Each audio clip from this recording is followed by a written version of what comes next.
on the word humble, or humiliation or humility. It's a really good word study because if you look at the scriptures associated with it, it's a purpose of God to keep us humble or make us low in our state right now so we are adjusted and set right. God is setting right now believers. That's why when you look at the scripture, especially of believers, we are the very first ones to be made low for the purpose of God and to be humbled. We realize all of it is coming from God. This is the thing. For us, we know that evil, good, whatever is coming from God. Every fine detail that is scripted in our lives is coming from God directly through Christ, our brother, who gives it to us to humble us and make us low on purpose. We are filling up the actual sufferings of Christ now as members of his body. So we are humbled in many instances.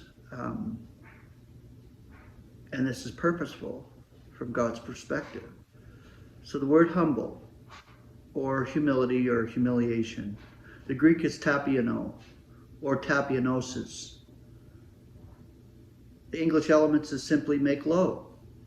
The concordant definition, below the normal level, use substantively the humble.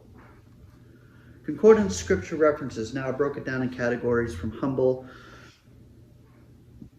to humility or humiliation, and the scriptures I bring out are from Paul's letters, so it is associated with the body of Christ. Anything from Paul's letters. This is our apostle, our brother, Paul. The word humble, 2 Corinthians 11:7. Or do I sin in humbling myself, that you may be exalted, seeing that I bring the evangel of God to you gratuitously? 2 Corinthians 12:21. Not again at my coming will my God be humbling me toward you, and I shall be mourning for many who have sinned before and are not repenting of the uncleanness and prostitution and wantonness which they commit. Philippians 4:12. I am aware what it is to be humbled, as well as aware what it is to be superabounding. In everything and among all am I initiated, to be satisfied as well as to be hungering, to be superabounding as well as to be in want. See, you see the contrast of value there, and that it is for us individually. There's contrast of value when it comes to what God gives us for experiences. We are to experience something to keep us low and humble, but the result is what God gives in blessing us. And the contrast is so awesome. It's black and white. There's never any gray area when it comes to God's operation with the body of Christ and its members.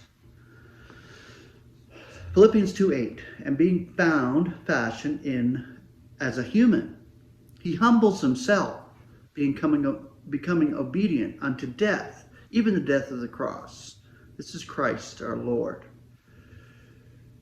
2 Corinthians 7:6, but God, who is consoling the humble, consoles us by the presence of Titus. Romans 12:16, being mutually disposed to one another, not being disposed to that which is high, but being led away to the humble.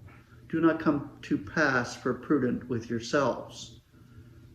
2 Corinthians 10:1, now I, Paul, myself am entreating you, through the meekness and leniency of Christ, who as to personal appearance, indeed am humble among you, yet being absent, having courage toward you. The category of humility or humiliation. Ephesians 4:2, with all humility and meekness, with patience, bearing with one another in love.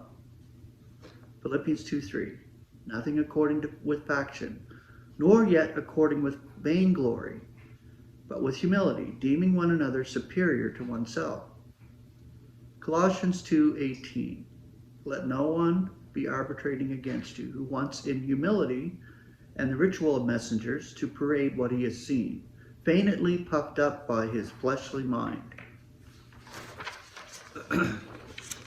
Colossians 2:23, which are, having indeed an expression of wisdom in willful ritual and humility and asceticism, not of any value toward the surfeiting of the flesh.